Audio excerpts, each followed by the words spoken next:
Кудайга шүгүр Кыргызстанда 2 жылда кезек жетет. Акчаны тапшырдыңыз, быйыл өтпөй калгандар кийинки жыл сөзсүз кетет.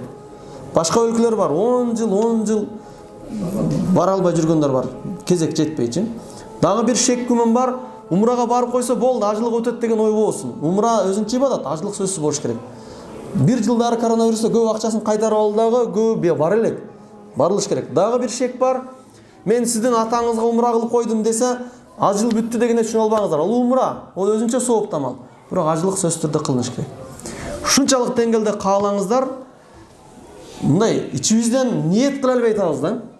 Алла Таала берет.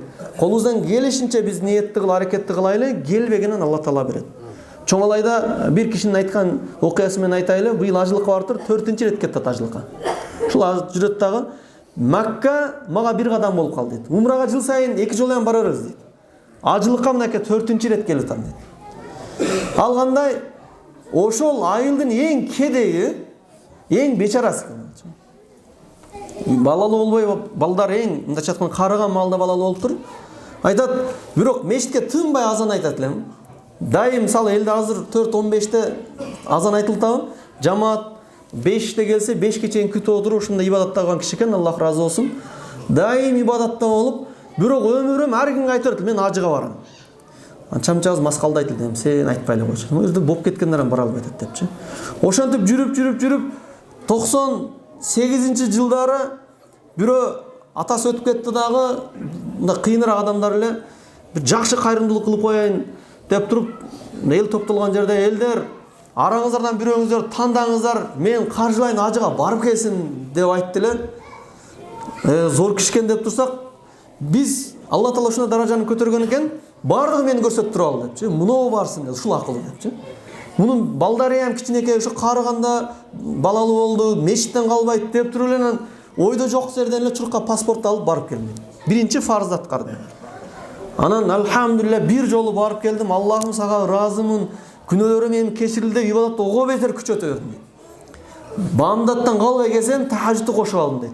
Азан айтам, бирок 40 мүнөт эрте келем да тахажжуд окуп, убакыт келгенде азанды айтып, ошентип жүрө бердим. Ойлодум дейт, бул мүмкүнчүлүк болбойт. Бирок дагы деле баргым келе берет, бирок эми айтпайт элем элдерге депчи. Мен ажыга барам деп айтып, барып келдик деп. Барсам ал маскалдайт деп, барып келдиң го депчи. Бирок барганга миң арман деген нерсе бар да.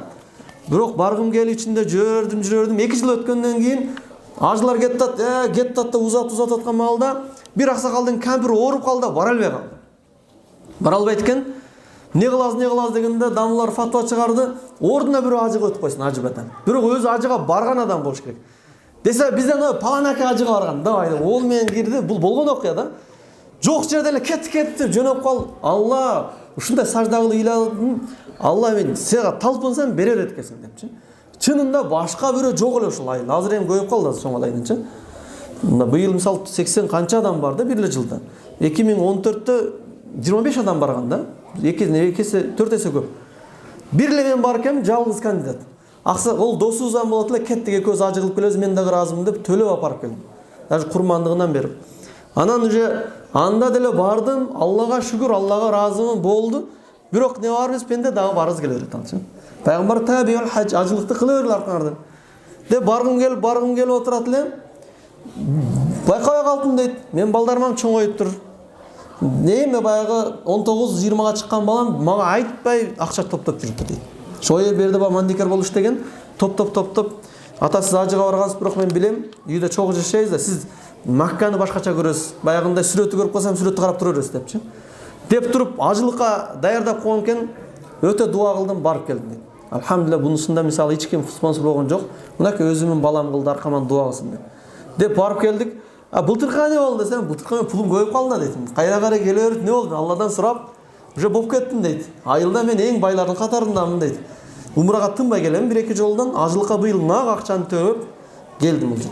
Ошого айтайын деген нерсебиз, биз ол аксакалдан караганда алда канча деңгээлибиз жогору эле турат акча жактан.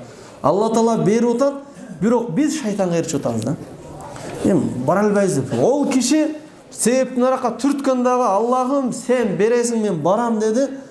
Жөн жерден уже 4-рет кетип атат. Умраны эсептеп эле койрел да. Ошондуктан Аллахтын алдында күнәкар болсун, бүгүндөн баштап, Аллах, мен ажыга барам де. Себебин Аллах Таала өзү турурлап берет. Аллах Таала барыңыздан ыраазы болсун. Мына кыла турган ажылыгыбызды Аллах Таала кабыл кылсын.